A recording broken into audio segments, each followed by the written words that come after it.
우리가 믿음 생활하는 목사님을 비롯해서 모든 주님을 믿는 모든 백성들에게 가장 소중하고 가장 귀하고 가장 중요한 것이 뭡니까?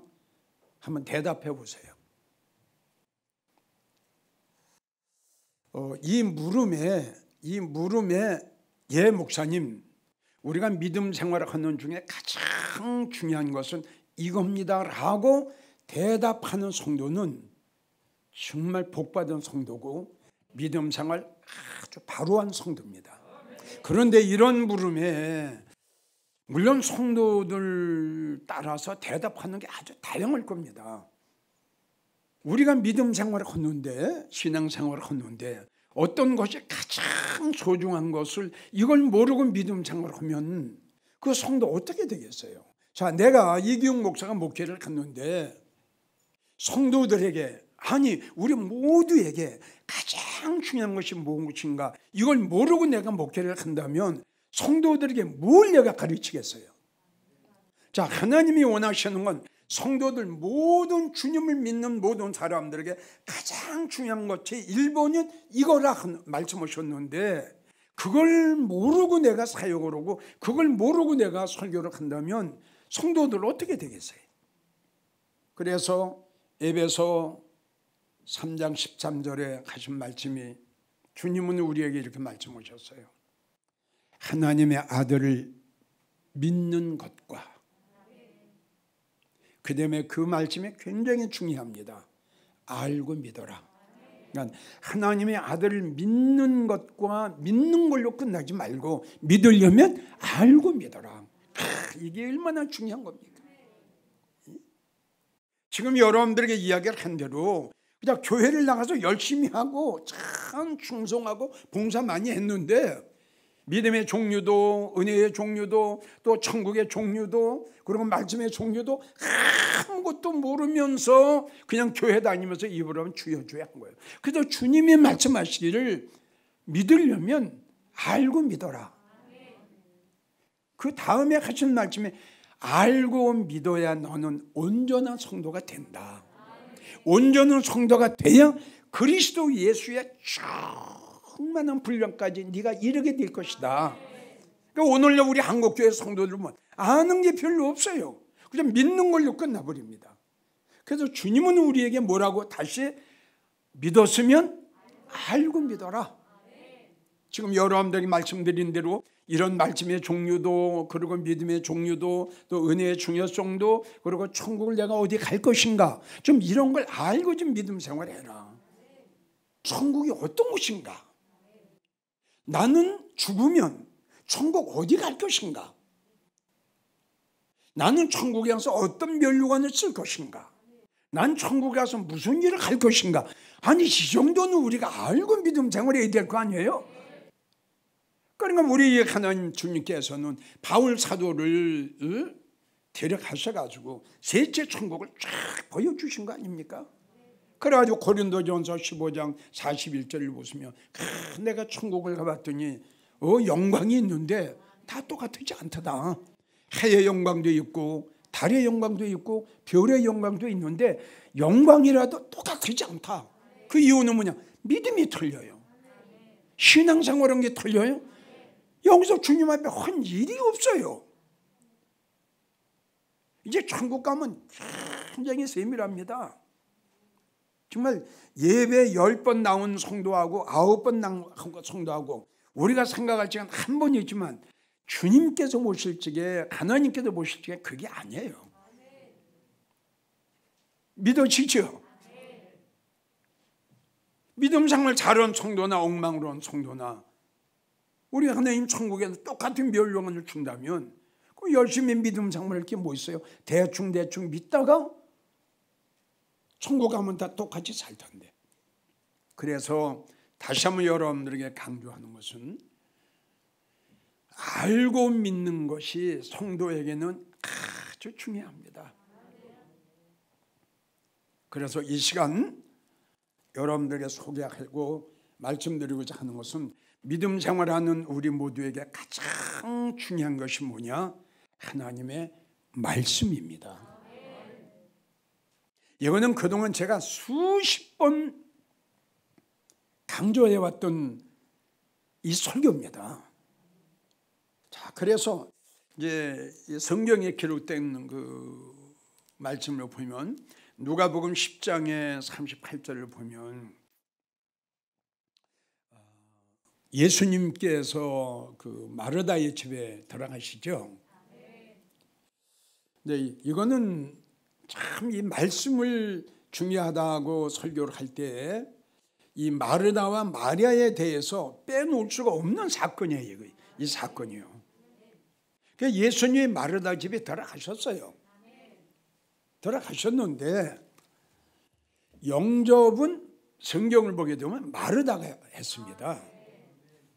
그런데 예수님 발 앞에 딱 앉아서 말씀을 받는 것은 마르다가 아니고 마리아였어요. 그래서 마리아가 예수님 발 앞에 앉아서 말씀을 받고 있을 때에 언니 되는 마르다는 생각이 바빴고 마음이 바빴어요. 그러니까 여기에서 마르다는 그 하나님의 말씀에 예수님 말씀의 중요성을 몰랐습니다. 그러니까 동생 마리아는 예수님 발 앞에 탁 꿇어 앉아서 주님이 주시는 말씀을 아멘 하고 다 받아 먹습니다. 그런데 이게 웬일이에요? 마르다는 좀 딴 일을 하고 있는 거예요. 이거 아주 굉장히 중요합니다. 마르다는 딴 일을 하고 있어요. 그리고 있다가 그 성경을 보게 되면 마르다가 예수님, 우리 동생을 명하사 나한테 보내 내가 하는 일을 좀 돕게 하소서, 이렇게 마르다가 예수님 앞에 이야기를 해요. 그러니까 마르다의 말을 들으신 예수님이 마리아에게 가서 언니 좀 도와줘라 이 말씀을 안 하시고요, 마르다에게 이런 이야기를 합니다. 마르다야, 뭐 그렇게 하는 일이 많으냐? 이 말씀의 그 뜻과 의미는 뭐냐 그러면, 참 너 사람 볼 줄 모르는구나. 그 예수님이 그 자기 집에 따라가셨는데 이게 얼마나 복덩어리예요. 이 말씀 자체가, 복 자체가 집으로 들어간 거 아닙니까? 그런데 이걸 모르고 글쎄 엉뚱한 일, 엉뚱한 생각만, 엉뚱한 말만 하고 있는 거예요. 그러니까 예수님이 그렇게 네 동생 마리아는 좋은 거 택했어. 그런데도 이건 뭐냐, 말씀의 중요성을 알려주신 거 아니에요? 야, 네가 하는 일은 아무것도 아니야. 네 동생 이거야. 어떤 방해를 해도 절대 빼앗기지 않는다. 근데 마르다가 예수님의 말씀을 알아듣지 못해요. 한마디로 말해서 말씀의 중요성을 몰라요. 말씀의 중요성을 알았으면 동생 마리아와 같이 말씀을 받았겠죠. 자, 왜 말씀이 중요하냐? 왜 말씀이 중요하냐는 것은 지금 말씀 요한일서 1장 1절로 보면은 하나님의 말씀은 생명입니다. 자, 이 말씀을 우리가 한번 잘 생각해 봅시다. 잘 한번 깊이 생각해 봅시다. 하나님 말씀이 생명이다. 하나님 말씀은 생명이다. 자, 그러니 하나님의 말씀이 없는 자는 생명이 없다. 생명이 없으니 죽었다. 그래서 하나님의 말씀이 생기요 하나님의 말씀이 생명이라는 것을 증거하신 그 말씀이, 대표적인 말씀이 에스겔 37장입니다. 에스겔 골짜기가 나오죠. 이걸 하나님께서는 에스겔 골짜기를 이스라엘 민족으로, 이스라엘 백성으로 말씀하셨고요. 그 에스겔 골짜기의 마른 뼈들은 하나님을 영접하지 않고 바알신을 섬기고 태양신을 섬기고 하나님을 멸시하고 거역했던 유대인들입니다. 그들이 하나님의 말씀을 받지 않았어요. 그러니까 성경을 보게 되면 마른 뼈들이 에스겔 골짜기에 가득 찼어요.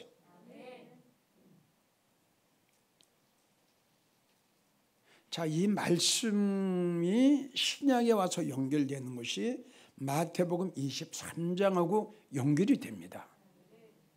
우리 예수님 이렇게 말씀하셨어요. 겉으로는 아름답게 보이나, 이 말씀은 뭐냐? 겉으로 볼 적에는 살아있는 교회 같아. 겉으로 볼 적엔 말씀이 충만한 교회 같아. 겉으로 볼 적엔 성령이 충만한 교회 같아. 겉으로 볼 적엔 살아있는 교회 같아. 그런데 그 안에 들어가 보니까 죽은 시체가 너무 많아. 그리고 각종 더러운 것들이 쌓였어. 에스겔 골짜기가 이거였어요. 다 죽었어요. 우리 하나님이 에스겔 선지자에게 두루마리를 주셨죠? 이 하나님의 생명의 말씀이에요. 에스겔아, 저 이스라엘 백성들을 봐라. 저거 제사장이고 선지자고 다 죽었다. 저거들 뼈만 앙상하게 남았어. 저거 살겠냐? 여호와 하나님, 주님의 말씀이 달아가면, 저들에게 생기가 달아가면, 하나님의 생명의 말씀이 달아가면, 그래, 내가 너에게 준 말씀이 있지. 저들을 향해서 생기에게 대어내라. 말씀을 대어나는 거죠. 에스겔이 생기를 향해서 강하게 대언을 했더니 이 마른 뼈들 속에, 죽어있는 심령 속에 이 생기가 팍 들어가.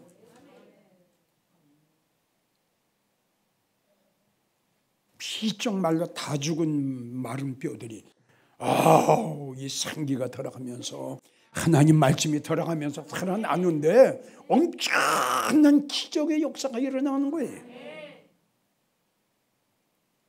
성도 여러분, 하나님의 말씀은 생명입니다. 첫사랑을 잃었나요? 찾을 방법 딱 하나, 말씀밖에 없어요. 연못에 물이 찰랑찰랑해야 될 텐데 우리의 심령 속에, 우리의 마음 속에 주님이 계시고 성령님이 계시고 말씀이 계시고, 어느 땐가는 이렇게 됐네요. 내 심령이 황무지가 되어버렸고 내 심령 속에 바짝 마른 연못이 되어버렸어요. 믿음이 죽었어요. 기도가 죽었어요. 찬양이 죽었어요. 회개가 죽었어요. 나도 모르게 라우드게아 성도가 되어버렸네요. 이게 뭡니까? 차지도 않고 더웁지도 않고 미치겠네. 무섭지요? 내 입에서 토하여 내버린다. 너의 촛대를 내가 옮겨버린다. 빨리 첫사랑 회복해라. 여기가 황무지가 됐고 여기 물이 없는데, 하나님 말씀이 없는데 이미 죽었어요. 근데 여기서 뭐가 살아남겠어요? 찬양이 살겠어요? 믿음이 살겠어요? 기도가 살겠어요? 아멘이 살겠어요? 이런 심령을 가지고 성경에 말씀하시기를, 살았으나 죽었다. 살았으나 하는 뜻은 뭐예요? 육신은 살았어. 근데 믿음이 죽었어. 너무 불쌍한 심령이죠. 그래서 성경을 보게 되면 죽은 자를 많이 말씀하셨어요. 지금 말한 대로 요한계시록 3장을 보면 사대교회 성도들이 살은 걸로 생각하는데 하나님께서 주님께서 보시니까는 다 죽었어요. 디모데전서 5장 6절을 보면 일락을 좋아하는 자는 살았으나 죽었다. 요한계시록 3장의 사대교회하고 똑같아요. 살았으나 죽었다. 사람이 볼 때에, 인간이 볼 때에 아주 믿음 생활 잘하는 것 같아. 주님이 보셨더니, 그리고 성령님이 보셨더니 죽은 지가 오래됐어. 숨소리가 안 들려. 이 가슴에서 맥박 뛰는 소리가 안 들려. 주님을 사모하는 그 뜨거움, 주님을 사랑하는 그 열정적인 거, 주님을 기다리는 그 적극적인 거. 육적인 맥은 뛰는데 영적인 맥이 안 뛰어. 여길 만져봐도, 여길 만져봐도, 여길 만져봐도 영적인 맥이 뜨질 않아. 뜨거움이 없어. 죽었어. 살았으나 죽었어. 우리가 잘 아는 마태복음 8장 22절, 예수님의 제자의 아버지가 세상 뜨셨죠? 그래서 제자가 예수님 앞에 찾아가서 예수님, 내가 아버지 장사 좀 지내고 오겠습니다. 그랬더니 예수님이 말씀하시기를, 야, 죽은 자들로 죽은 자를 장사 지내게 하고 너는 나를 따라. 여러분, 죽은 자가 어떻게 죽은 자를 땅을 파고 장사를 지냅니까? 그럼 이런 걸 봐서도 틀림없이 영적으로 죽은 자가 있겠죠? 이걸 우리는 좀 알아야 될 텐데, 과연 내가 믿음 생활을 하면서 정말 내가 사대교회 성도들처럼 지금 죽어 있지 않냐? 죽은 자가 죽은 것을 알아야 살아날 텐데 죽은 것을 죽은 줄 모르니까 아주 죽어버릴 수밖에 없어요. 이게 위험한 거예요. 이게.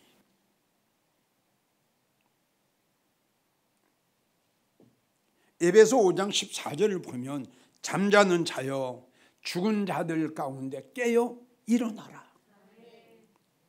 이 여기서 잠자는 자여, 이건 무슨 잠이에요? 그렇죠, 믿음의 잠이에요. 이 영적인 잠이 들면요, 모든 게 스톱이 돼요. 한마디로 감각이 없죠. 그러니까 얼마나 무서운 거예요, 이게. 그러니까 이런 설교를 들으면서 우리 모두는 과연 내가 지금 영적으로 잠들어 있지 않나, 이걸 여러분들은 한 번쯤 확인해 봐야 돼요. 자, 그래서 이렇게 죽은 심령들에게, 에스겔 골짜기의 마른 뼈들에게 하나님의 생기의 말씀이 들어갔더니 다 살아났거든요.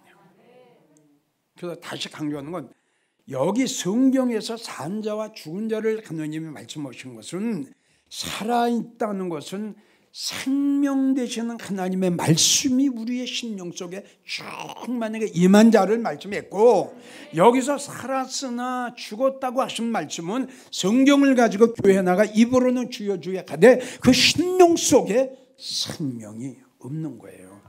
한마디로 말씀이 없는 거예요. 아주 무섭죠. 그래서 성경을 보게 되면은 시편 19편 7절을 보면 여호와의 말씀은 우리의 영혼을 살려주세요. 하나님의 말씀은 내 영혼을 솟아게 해요. 다시 살아나게 하는 거예요. 나의 믿음을 살아나게 해요. 나의 찬양을 살아나게 해요. 나의 기도를 살아나게 해요. 주님을 기다리고 사랑하는 그 뜨거움 다시 살아나게 하는 것이 말씀밖에 없어요. 다른 방법이 없어요. 시편 119편 37절을 보면 주의 말씀에 나를 살려주옵소서. 나를 다시 솟아나게 하소서. 말씀이에요. 요한복음 5장 25절 주님이 말씀하신 거예요. 죽은 자들이 아들의 음성을 들을 때가 오나니 곧 이때라. 죽은 자들이 하나님의 말씀을 들을 때가 있나니 곧 이때라. 지금이에요. 이게 하나님의 말씀의 음성이거든요. 그래서 우리가 너무 잘 아는 엘리야 보세요. 엘리야에게 희미한 말씀이거든요. 하나님께서 희미한 음성을, 희미한 말씀을 우리 하나님 엘리야에게 전해주신 거예요. 그 말씀대로 됐어요. 하나님께서 욥에게도 이 가난한 음성을 들려주셨고요. 엘리야에게는 세미한 음성을 들려주셨고요. 이것이 뭐로 그 음성이라는 건 하나님의 말씀이라는 거 여러분들 잊지 않았으면 좋겠어요. 왜 말씀이 중요하냐? 왜 말씀이 중요하다? 생명이기 때문에. 하나님의 말씀 떠나서는 첫사랑은 불가능해요. 하나님 말씀 떠나서는 바닥난 믿음 다시 하나님의 말씀이 아니고는 그 차디짠 내 심령 뜨겁게 할 수가 없어요.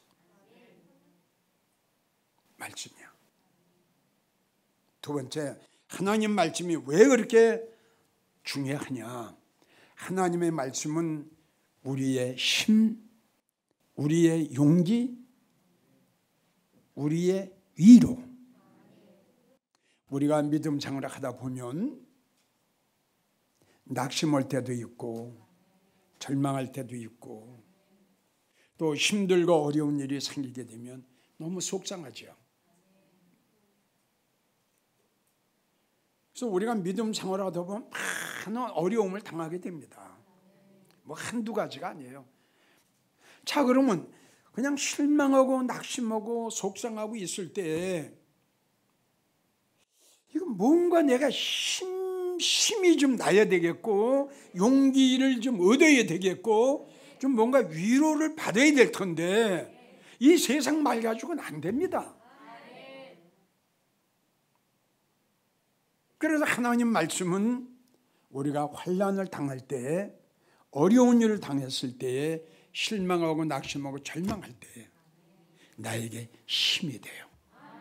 그리고 나에게 큰 용기가 돼요. 그리고 큰 위로가 돼요. 우리가 너무 잘 아시는 엘리야, 그 열왕기상 19장에 나오죠. 그 믿음의 사람, 능력의 종, 대단한 그 한 세대에 정말 만나보기 힘든 이 능력의 종이 엘리야 아닙니까? 이의 믿음은 뭐 누구도 따라가기가 참 어렵죠. 그 모든 이스라엘 백성들이 다 그냥 제사장, 선지자 다 바알에게 무릎을 꿇고 있었거든요. 다예요, 다. 근데 엘리야가 이걸 보고 참을 수가 없는 거예요. 엘리야의 마음 속에는 하나님이 계셨고 엘리야의 마음 속에는 하나님을 사랑하는 마음이 뜨겁게 닥친 거예요. 자, 갈멜산에 850명이에요.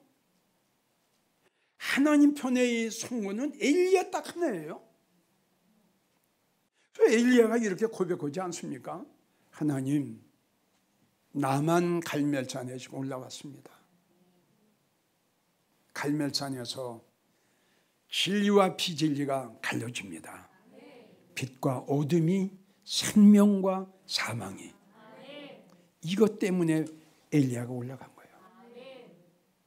갈멜산에 올라가 엘리야에게 뭐라고 기도합니까? 다른 거 간구하지 않았어요. 하나님, 이 모든 백성들로 하여금 하나님만이 여호와 하나님만이 참신임을 모든 이스라엘 백성들에게 알게 해 주시옵소서. 간절히 기도합니다. 하나님께서 엘리야의 이 부르짖음을 응답하시고 하늘에서 불덩어리가, 그때 한번 상상해, 이게 얼마나 놀라운 기적입니까? 하늘에서 그냥 불이 쫙, 이거 한번 상상해 보세요. 하늘에서 불덩어리가 쏟아졌으니 이게 얼마나 무서운 일이겠어요. 도량의 물까지 딱 핥아버렸어요. 능력의 하나님, 한편으로는 정말 무서운 하나님. 자, 이랬던 엘리야가 생활이 갑자기 바뀌어져요. 그래가지고 쫓기는 신사가 됐어요. 도망가다 못해 이제 도망갈 데가 없어요. 그래서 로덴 나무 밑에 쭈그리고 앉아서 뭐라고 이야기하느냐? 이만하면 됐사오니, 이만하면 넉넉하오니. 성경에 그렇게 나와요. 이만하면 넉넉하오니. 넉넉하오니라는 그 말씀 속에는 하나님, 나는 죽을 각오가 되어 있습니다. 여러분, 하나님이 어떤 분인데, 그래서 내가 아까도 여러분들에게 물었죠. 엘리야는 하나님 앞에 발견되는 사람이었어요. 갈멜산에 홀로 앉아 울면서, 하나님, 이 무지하고 미련한 백성들에게 하나님만이 참신이고 하나님만이 생명이라는 걸 알게 해 주시옵소서. 이것이 하나님 앞에 발견된 거예요. 우리가 너무 잘 아는 죽기를 원했던 엘리야에게 우리 하나님께서 특별히 뭐요? 숯불에 구운 떡. 나는 그래서 또 이렇게 생각합니다. 그래서 하나님은 엘리야가 그러한 어려운 과정을 통해서 로덴 나무 밑에 가서 앉아 있을 걸 우리 하나님이 벌써 아시고 특별히 떡도 준비하시고. 우리가 생각해 보세요. 떡이면 떡이지 왜 숯불에 구운 떡입니까? 이건 아주 특별한 별미 아닙니까? 그리고 한 병의 물을 벌써 우리 하나님께서 준비해 놓으셨다. 난 이렇게 믿어요. 자, 그 하나님이 주시는 숯불에 구운 떡을 먹고 한 병의 물을 마신 엘리야가 죽여달라고 펄펄 뛰었던, 실망하고 낙심하고 절망 중에 있었던 엘리야가 이 하나님의 떡, 하나님의 말씀을 먹고 성경을 봤더니 힘이 생기는 거예요.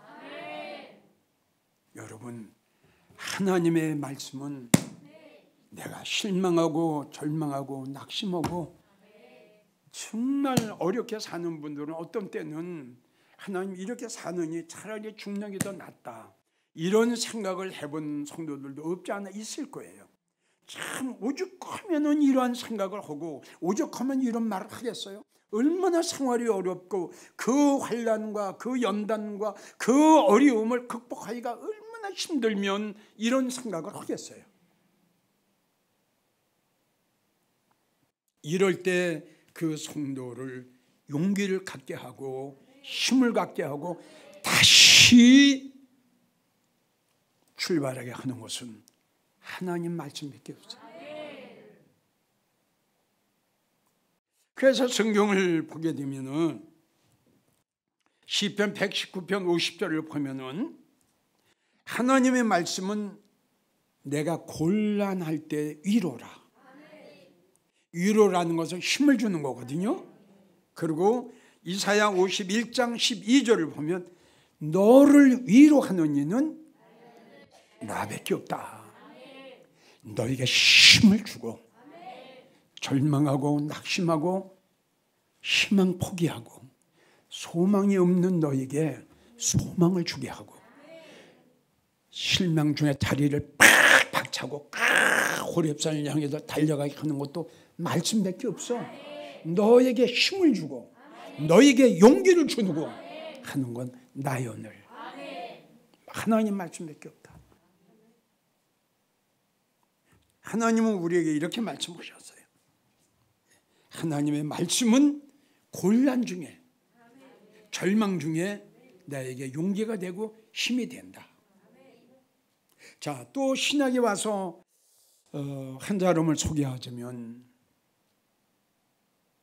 베드로였죠. 누가복음 5장 1절부터 보면 이제 베드로가 호숫가에 나가서 그물을 던지고 그것도 그물을 던지는 것도 한두 시간 던진 게 아니라 밤새도록 던졌어요. 참 이런 말씀이 사업하는 성도들에게도 또 사업을 하다가 안 된 성도에게도 또 직장을 잡으려고 그러고 하다가도 못 잡은 성도에게 또 우리 모두에게도 이 누가복음 5장 베드로의 이 사건이 우리에게 굉장히 중요합니다. 엘리야의 사건도 중요하고요. 그러니까 베드로가 그물을 던졌다는 것은 사업을 한 거거든요. 던질 때마다 안 된 거예요. 이게 밤새도록 안 됐어요. 그래서 성경을 보게 되면 베드로는 그물을 씻었더라. 이건 포기예요. 이젠 안 되겠구나. 아무리 해도 이제 안 되겠구나. 끝이에요. 더 이상 그물을 던질 수 있는 희망도 소망도 힘도 아무것도 없어요. 우리 예수님이 이럴 때에 베드로에게 나타나셨어요. 베드로야, 걱정하지 마라. 염려하지 마라. 내가 네 배를 봤더니 육지에 붙어 있어. 내가 설교했죠. 이게 굉장히 중요한 거라고 그랬죠. 베드로의 배가 육지에 붙어 있었어요. 이걸 띄워라. 이거 진짜 너무너무 은혜 되는 겁니다. 이게 사업하는 분들 이거 절대 알아야 돼요. 이게 고기를 많이 잡는 방법 중에 하나입니다. 배를 띄웠죠. 베드로야, 예배드리자. 배를 띈 그 이유를 알죠? 예수님이 베드로의 배 안에서 예배드리시고 마지막 때 그러면 이제부터 그물을 깊은 데로 한번 던져봐. 깊은 데로 한번 던져봐. 이럴 때 베드로는 아무 말 안 하고 예수님 말씀에 의지해서 말씀에 의지해서 말씀에 의지해서 그물을 던졌더니 그물이 찢어져. 옆에 고기를 잡지 못하고 있는 그 베드로에게도 가득 채웠어. 과연 이게 어떠한 역사일까요? 이게 어떤 기적일까요? 난 여러분들에게 말씀드렸죠. 믿음 안에 성공하는 비결은 있다. 어떻게 하자? 그렇죠. 믿고 순종하자. 하나님의 말씀은 역사가 일어나요. 베드로가 믿고 순종했더니 물론 깊은 데도 영적인 의미가 있겠죠. 또 오른쪽으로 던지라는 것도 영적인 의미가 있겠죠. 어떻든 간에 베드로는 자기의 모든 경력, 수단, 방법, 인간의 뭐 배운 거, 아는 거, 뭐 이거 쫙 내려놨어요. 내려놨기 때문에 믿고 순종한 거예요. 인간의 생각으로, 인간의 방법으로, 경험으로 모든 경력을 볼지겐 하나님 말씀에, 주님 말씀에 순종할 수가 없습니다. 여러분, 이렇게 믿고 순종하는 게 이렇게 역사가 일어나요. 야곱 보세요. 그 역사 보세요. 지금 베드로 보세요. 이 역사 보세요. 에스겔 골짜기 보세요. 이 역사 보세요. 말씀에 말씀. 말씀 몇 개 없어요. 자, 세 번째 하나님 말씀이 왜 중요하냐?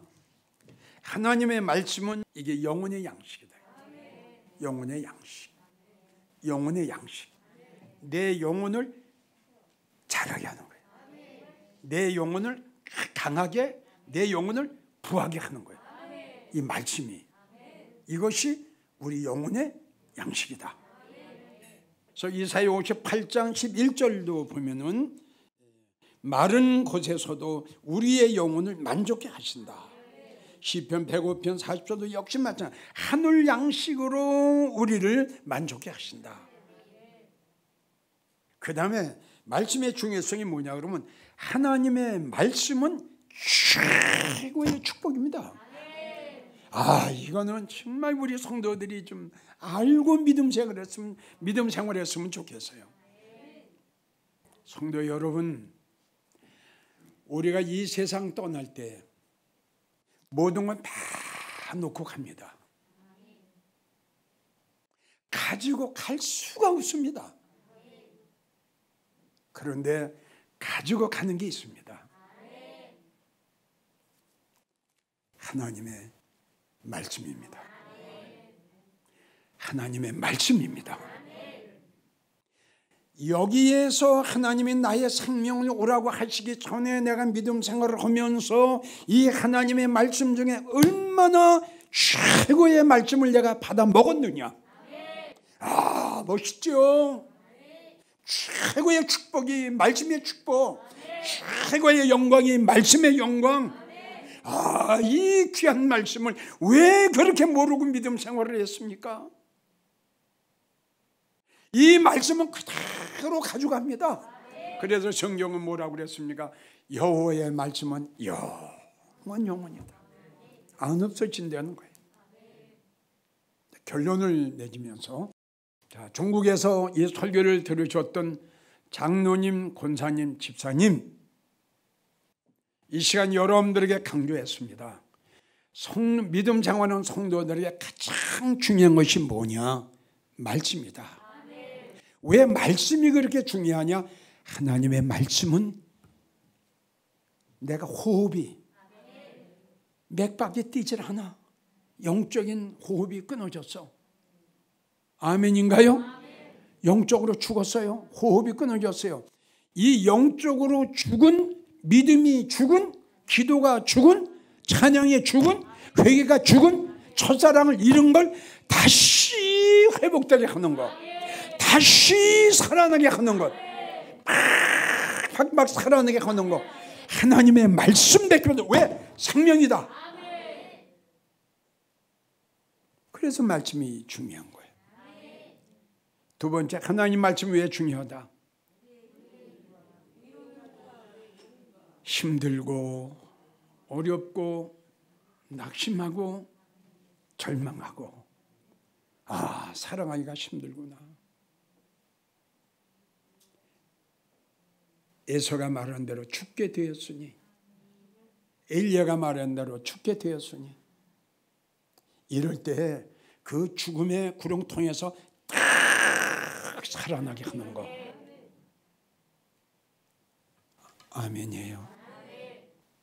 세 번째, 왜 말씀이 중요하다? 갈급했어요. 허기가 졌어요. 공고해요. 비틀비틀대요. 가진 건 좀 있는데 마음의 기쁨과 평강이 없어. 아무 재미가 없어. 살맛이 안 나. 텅텅 비었어요. 그 텅텅 빈 그 창자에 하나님의 말씀이 영혼의 양식, 내 믿음을 자라게 하죠. 내 영혼을 소생시키는 거예요. 마지막 네 번째, 하나님 말씀은 축복 중에, 성도 여러분, 이 땅에 없어질 육적인 축복만 받기를 원하지 마시고 정말 꼭 믿으시고요. 이 말씀의 축복, 주님이 우리의 생명을 오라고 하시기 전에 이걸 많이 잡수세요. 많이 잡수세요. 그러면 이 말씀은 그대로 가져 올라갑니다. 올라가 보세요. 최고의 영적인 축복을 우리 주님한테 받게 될 겁니다.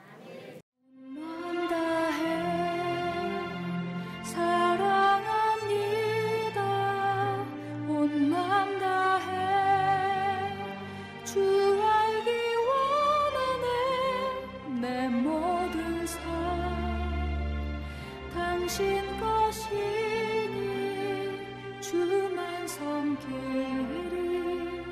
온